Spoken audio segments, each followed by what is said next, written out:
Hermenegildo, estamos aquí en el jardín de tu casa con este madroño maravilloso que viene de la Sierra de la Culebra, porque estamos en Ferreras. Y yo quiero que nos enseñes un poco cuál ha sido una de las grandes pasiones de tu vida, que es el folclore y que ya más tarde ha sido la construcción de instrumentos. Sí, sí, efectivamente. Bueno, yo empecé, la verdad es que cuando joven, bueno, yo siempre fui aficionado a la música, ¿no? Mi madre le gustaba mucho la música siempre, le gusta, todavía vive, tiene casi 100 años, ahí está sentada, luego la veréis. Y mi abuelo, su padre, ya me contaba, yo no lo conocí porque murió antes de que yo naciera, pero mi madre me ha contado siempre que su padre era muy aficionado a cantar y, en fin, le gustaba la música. Lo que pasa es que, bueno, pues entonces aquí en los pueblos no había forma de desarrollar ese tipo de aficiones o de trabajos, ¿no? Y de alguna manera, claro, yo he sentido siempre un poquito la llamada de la música. Empecé de muy joven, desde Mozalbete ya tenía una guitarra, tocaba la guitarra, en fin. Entonces, bueno, siempre me tiró eso. Y ya en los años que estaba en Guadalajara me compré yo una gaita en Galicia y, bueno, yo solo, a mi manera, empecé a aprender a tocar la gaita, pero claro, bueno, pues era una forma de hacerlo un poco así especial, ¿no? Y cuando me vine a Zamora, pues con la oportunidad de la Escuela de Folclore, inmediatamente me metí en esto y ahí comencé. Realmente ese mismo año o al año siguiente yo quería una gaita, tenía una gaita gallega que no era el tipo de gaita que por aquí se pretendía, y intenté que el señor Francisco, un señor que ya murió también, que era gaitero aquí en Villanueva de Valrojo y Val de Santa María, y él hacía algunas gaitas, construía algunas gaitas, que me hiciera una. Pero el hombre, bueno, pues por una serie de dificultades que surgieron en ese momento, se le complicó la cosa, no tenía madera, en fin, había una serie de problemas. Y yo pues dije, bueno, pues no sé, yo me veía capaz, ¿no?, de hacer, si me ponía, ¿no?, si era una cosa que tendría yo que mirar, pero de una forma casi Natural. espontánea, así y tal. Bueno, empecé, me compré un pequeño torno y empecé a hacer los primeros instrumentos y inmediatamente me di cuenta de que sí, de que, bueno, efectivamente esto era algo que yo podía controlar bien. Y así empecé. Y yo aquí tengo un pequeño taller, porque cuando trabajaba, pues la mayor parte de las cosas las hacía en Zamora, ¿no? Que era cuando por la mañana yo tenía mi trabajo y por las tardes, bueno, pues dedicaba el tiempo a este tipo de cosas. Y aquí tengo un pequeño taller Enséñanoslo. que es como un poco museo y taller al mismo tiempo, ¿no? Y he ido trayendo aquí artefactos de todo tipo, tanto de labranza como de otras cosas curiosas que he ido poniendo por aquí por las paredes. Las maderas, hay maderas que son de la tierra, autóctonas, ¿no? Que aquí, por ejemplo, tengo pues cerezo salvaje, que es una madera que es bastante buena, espino, que era, antiguamente las gaitas se venían haciendo en ese tipo de maderas porque el artesano no tenía acceso a maderas tropicales ni maderas que hoy día sí, tú llamas Y aquí se utilizaban mucho las urces. urces. Lo que pasa es que la urz siempre, aunque era abundante, siempre fue problemática, porque ves, todo esto que hay aquí abajo es urz. Pero claro, tú cuando tienes un trozo de urce, pues imagínate, por ejemplo, con esto que puedes hacer, pues prácticamente nada, ¿no? Porque no reúne condiciones. Encontrar un trozo de urz recto y que sea utilizable es muy difícil, porque además luego raja muchísimo a la hora de secarla, raja muchísimo, entonces es una madera muy complicada. Y ya antiguamente había pocas gaitas de urz, porque los artesanos se encontraban con las mismas dificultades que me puedo encontrar yo hoy, ¿no? ¿Qué es lo más complicado a la hora no sé, no sé si hablar de los instrumentos de viento, porque luego tienes muchísimos más que esos ya requieren otro tipo de estudio? Sí, sí, sí, claro. Bueno, complicado realmente es todo. En este tipo de trabajo, no, complicado tampoco quiero decir con ello que sea imposible ni que requieras, ni que tengas que ser un portento, pero bueno, sí tienes que tener, si quieres hacer algo que no sea limitarse exclusivamente a copiar un instrumento que tú cojas y digas, bueno, yo lo copio, no sé lo que estoy haciendo, hago uno igual y me limito a eso, pero si tú realmente quieres hacer algo distinto o diseñado por ti, o imagínate que llegan y te dicen, pues no sé, quiero una gaita afinada en, no sé, en fa sostenido, y entonces esa gaita realmente en el mercado no hay una gaita en fa sostenido para que tú puedas cogerla y copiarla. Tendrías que, si no inventarla, por lo menos sí hacerte tu propio diseño de las piezas de la gaita para que afinen esa nota y el señor que la va a tocar pues esté contento con ella, ¿no? Que no digas, la quiero en fa sostenido y esté, pues no sé, en do. Claro, no. Entonces, tienes que conocer un poco lo que estás haciendo. Claro, conocer un poco lo que estás haciendo pues requiere que te prepares previamente antes o al tiempo que vas trabajando, irte preparando. De alguna manera tienes que tener algún conocimiento de acústica o de, no sé, música relacionada con la acústica o algo que a ti al menos básicamente, te guíe y sepas por dónde ir, ¿no? Pues yo creo que nos podrías enseñar ya alguno de los instrumentos que tienes ya terminados. Sí, sí, cómo no. Aquí tengo algunas de las gaitas que construyo yo. Bueno, de las que he construido, que estas, digamos que son las que he ido dejando yo para mi propio uso, ¿no? Para tocar yo. Y ya las hay de todo tipo, de distintas afinaciones, de distintas maneras. Esta es una gaita de Urz, que antes hablábamos de la madera de Urz. Pues esta es una gaita de Urz. Es una gaita que aquí se conoce popularmente como la sanabresa, la gaita sanabresa, que es la copia de la gaita de Julio Prada. Está hecha en Urz y es la que toca todo el mundo aquí en Zamora ahora mismo, ¿no? El 99% de la gente pues toca este tipo de gaita. Bueno, esta gaita es distinta de la gallega en varias cosas, ¿no? Entre otras, la fundamental, que es que la escala que tiene en el puntero pues es distinta. Aquí hay 4 notas cambiadas, alteradas, con respecto a una gaita gallega común, que puede ser afinada en do, igual que es esta, pero luego la escala es lo que las distingue. Entonces, cuando en una gaita gallega tú das las distintas notas, si alguien fuera en un piano dando las teclas correspondientes, irían coincidiendo la nota que reproduce el piano con la que reproduce la gaita, suponiendo que la gaita esté bien afinada y tal. Pero a esta no. Hay 4 notas aquí que cuando tú dieras en el piano la nota que parecería que debiera corresponder con esta, no es así. Esta está alterada un cuarto de tono. Entonces, esas alteraciones son las que distinguen la escala. Luego el timbre es distinto también. Este es un timbre mucho más potente, tiene más sonoridad, se oye, digamos, más. Es una gaita más hecha para la calle, para las rondas, para tocar al aire libre y tal. Y la gallega, pues una gaita quizá más melodiosa, pero con un sonido más débil.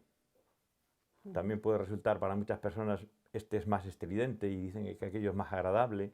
En fin, pero de alguna manera esto es distinto, claro. O sea, bueno, es distinto y en su construcción también. Esto es una gaita mucho más robusta que una gaita gallega, en fin. Pero bueno, eso sería lo de menos, ¿no?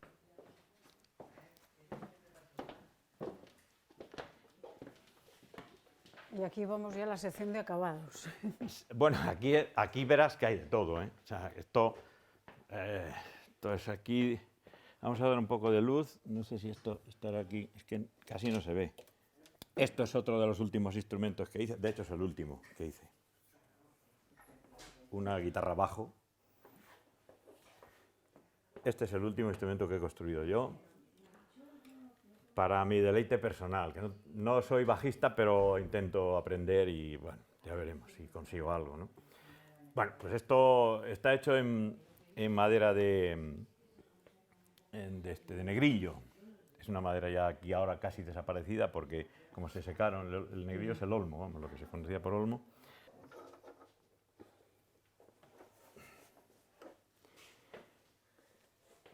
Este instrumento fue el antecesor o precursor de la zanfona. Mucho más grande. Sí, se necesitan 2 personas para tocarlo. Uno toca las teclas y otro gira la manivela.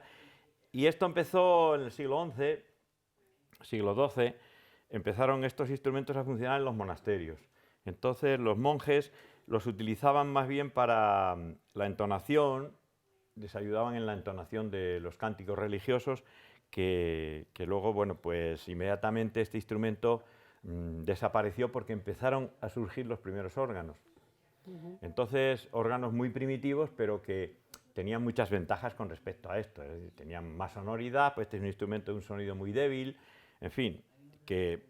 ¿Cómo te documentas para hacer? Porque por mucho que te guste, claro, aparte de conocimientos musicales y demás, Pues ¿dónde buscas bueno, se documenta documentación? uno como siempre, yendo a bibliotecas, es donde está la documentación realmente, ¿no?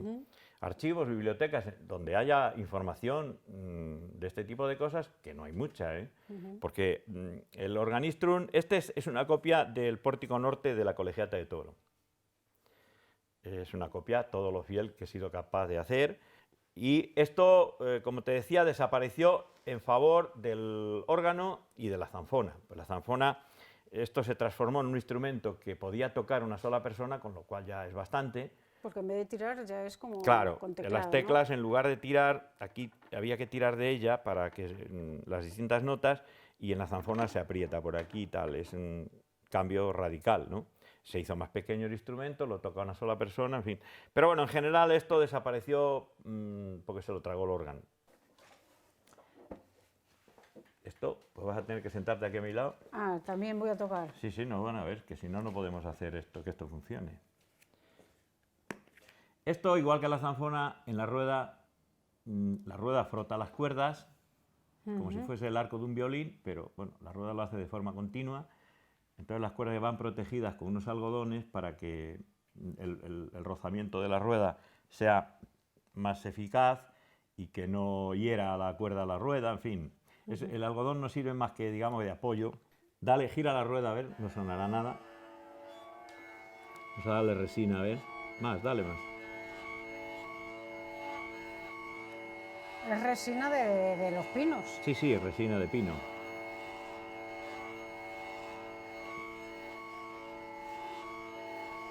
Es para que la rueda, digamos, no patine, ¿no? Esto hace como una especie de... la resina lo que hace es que agarre más ahí la rueda con la cuerda, ¿no? Entonces, bueno, esto ahora sigue dándole ahí porque esto habrá que afinarlo.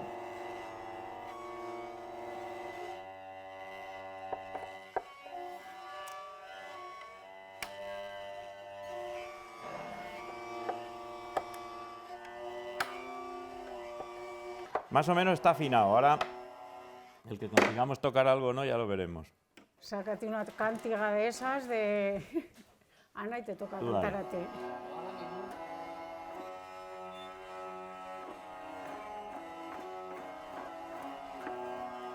Más o menos, ¿ves?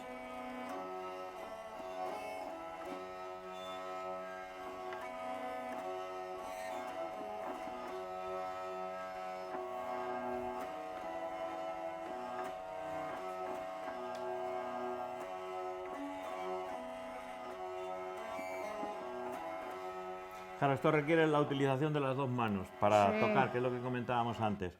Y claro, no es práctico. O sea, es simple. Además, el sonido es muy débil. Hombre, esto se puede conseguir que suene más poniéndolo más a punto y en fin, pero realmente nunca va a ser tampoco nada que suene fuerte en una zona, en una sala donde haya mucha gente, pues apenas se va a oír y tal. Es el inconveniente que tenían estos instrumentos de cuerda, pues que eran de sonido débil y que no... En fin, pues es lógico que desaparecieran, ¿no? Aunque ahora tienen su interés histórico, pero claro, no es un instrumento práctico esto, ¿no? Esto lo ibas haciendo, supongo que a ratos como hobby, pero ¿cuánto tardas en construir algo de esto? Y ya no te digo el momento de ponerte ya manos a la obra. Entre que investigas, te pones a estudiar, esto es una tarea de años. Es obra de tiempo, de paciencia. No sé si decir paciencia porque realmente yo no tengo paciencia. O sea, yo no tengo paciencia y no me considero un hombre de paciencia. Pero sin embargo, pues hago cosas de estas porque realmente no me lo planteo el tiempo, no, simplemente lo haces por la ilusión de hacerlo, no tiene otro sentido esto, no tiene otra explicación. Si no, no lo harías. Es que estos son trabajos que te van a llevar mucho tiempo, mucha dedicación. ¿Cuál es el que más te ha costado, hacer? A lo mejor en tiempo sí que es el órgano, sí. pero no sé si en dificultad a la En hora todo, en todo. sí. Buah, el órgano es un instrumento complicadísimo. Sí, todo. Ten en cuenta que ahí eso está construido por mis manos absolutamente todo. Los tubos, por ejemplo. Bueno, pues yo previamente tuve que aprender hojalatería. Es muy complicado, porque ahí tienes todos los instrumentos, En uno. en uno. Hay instrumentos de viento, de lengüeta, ahí hay todo tipo de instrumentos. O sea, hay realmente la tecnología de una gaita está ahí, la de una flauta está ahí también. O sea, los distintos registros tienen la dificultad de que son instrumentos distintos metidos en una sola caja, ¿no? Pero el órgano sin duda, ¿no? Bueno, es el instrumento rey, siempre se ha considerado, ¿no? Un órgano ya es, ahí está todo. Hemos visto el organistrum, vamos Sí. a ver la zanfona, que sería el siguiente paso. El siguiente paso, que además aquí os lo puedo enseñar muy bien, porque coincide que en la Colegiata de Toro hay dos pórticos que son muy conocidos, como sabéis, el norte y el oeste. En el pórtico oeste ya hay una reproducción en piedra, o sea, ya está tallada en piedra una zanfona. O sea, en el norte hay un organistrum, pero en el pórtico oeste hay una zanfona, que es esta. Esto en la zanfona original no está, los rosetones. Estos son una copia del rosetón de San Juan, pero yo lo hice más que nada un poco porque tuviera el aire zamorano más, ¿no? Que se vea que esto es un... Bueno, pues esto verás que ya es algo distinto.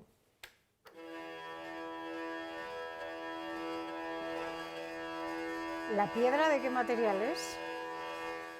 ¿La piedra o es también madera? La rueda, dices. Sí, la no, rueda. esto es madera, ¿eh? Esta en concreto es de nogal.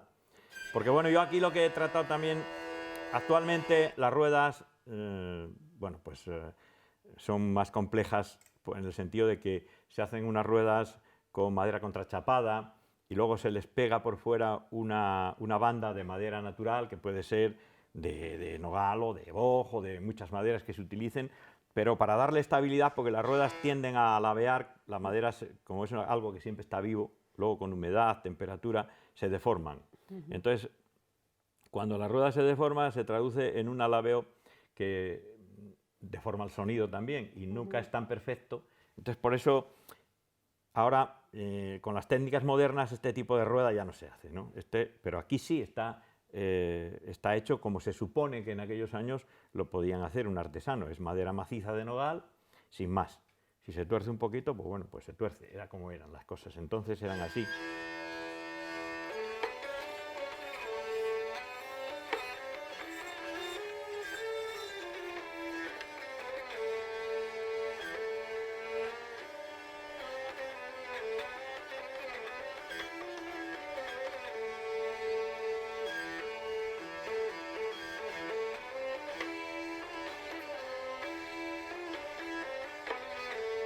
Por tocar una conocida, vamos. Claro.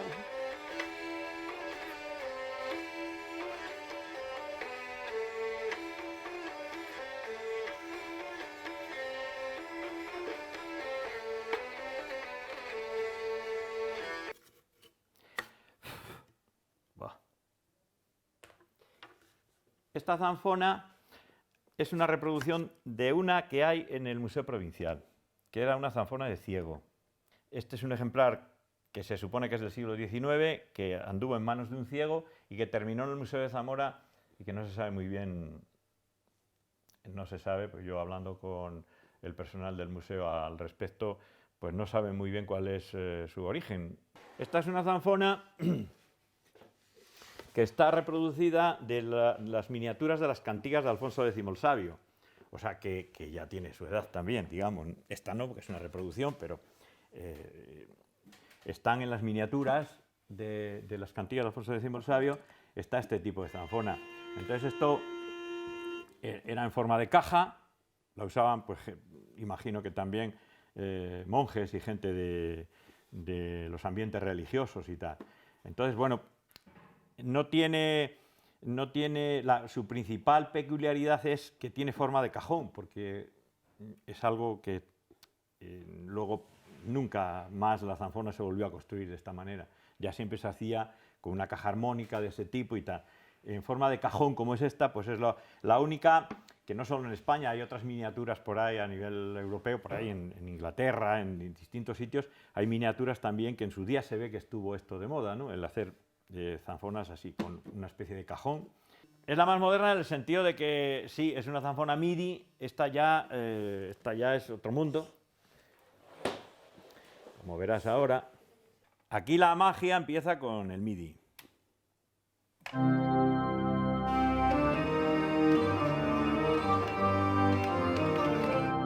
Puede sonar como el instrumento que tú quieras. En este caso ahora está como órgano, porque como te comentaba, cuando toco en la iglesia, por ejemplo, yo toco con un fondo de órgano y alguien toca con gaita. Entonces mezclamos el sonido de la gaita con el fondo de órgano que yo le meto con la zanfona y esto suena como tú quieras. O sea, puede sonar como un órgano o como otro montón de instrumentos que yo puedo seleccionar aquí. Entonces esto es lo que la hace distinta, ¿no?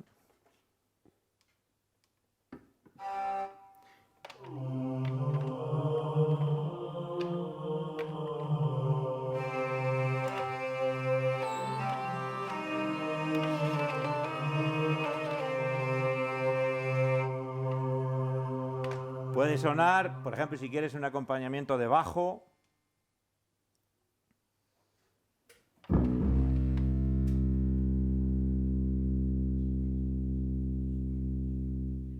Quitarle un poco de...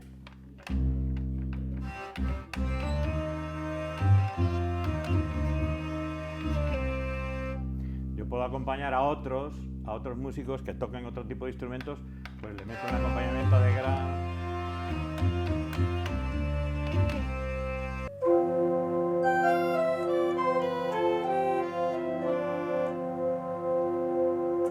Y tiene sus juegos de tubos, que aquí los que ves, los que están en fachada son los tubos metálicos normales de cualquier órgano, que son los que siempre se colocan en fachada para que de alguna manera decoran el aspecto del órgano, pero detrás pues hay un montón de tubos que si los ves entre ellos, por ahí si miras, pues hay un montón de tubitos, más grandes, más pequeños, los hay de madera, los hay de plástico, los hay de cobre, los hay de aluminio, distintos juegos de tubos para hacer los distintos sonidos que tiene todo el órgano, claro.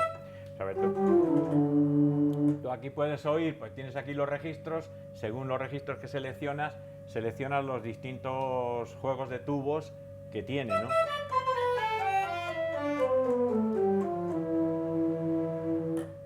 Y hasta aquí pues sería también lo normal de un órgano. Hasta aquí lo normal. Y a Claro. partir de ahora ya... Y luego ya es cuando entra en juego lo que pasa con la zanfona. Entonces esto lo hice controlable.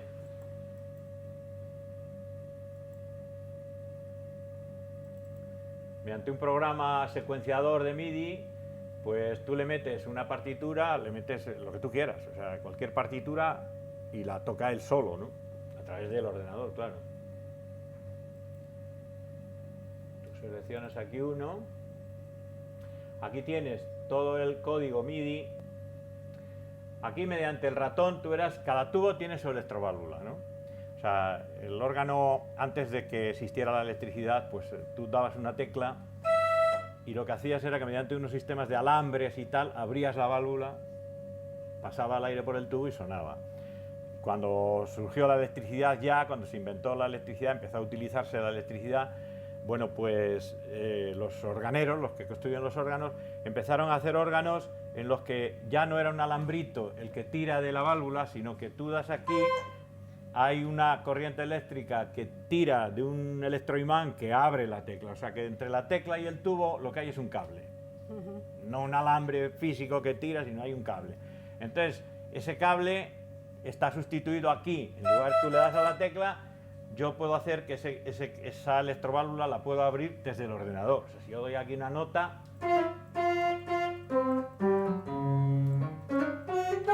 yo abro las distintas notas a través del ordenador, que es de lo que se trata. Entonces, una vez que has conseguido eso, pues ya lo demás es fácil. Ahora lo que hace el ordenador, verás, es reproducir simplemente el código que tiene ahí, que es un código de una partitura, en este caso es de Bach, pero...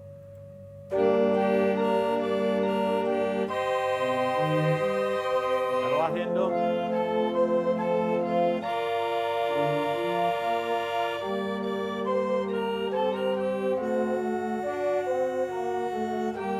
Va pasando por el código y va reproduciendo las notas que tiene ahí.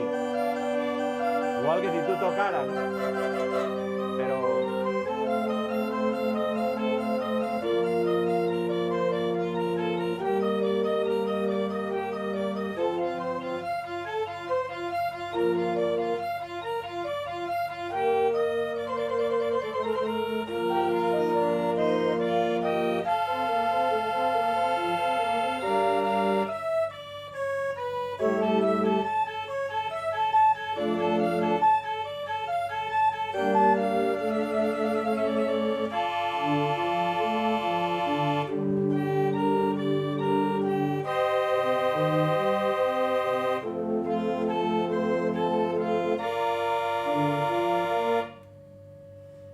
Y eso es lo que ya este órgano lo hace distinto también de los demás, ¿no? Porque ahora ya se instalan órganos de este tipo no sé, en las últimas catedrales que se han montado órganos nuevos en León, en Valladolid, se han montado ya órganos MIDI, o sea, órganos controlables MIDI, porque un día no hay un organista, pues meten allí una partitura y el órgano ejecuta la partitura solo y se acabó, ¿no? Ya no hace falta que haya un tío allí tocando, si no se quiere, vamos. Hombre, lo suyo es que haya un organista, pero en un caso que se quiera hacer sin organista se puede hacer. Pero bueno, así hecho en casa, en plan como lo he hecho yo, pues no habrá muchos, ¿eh?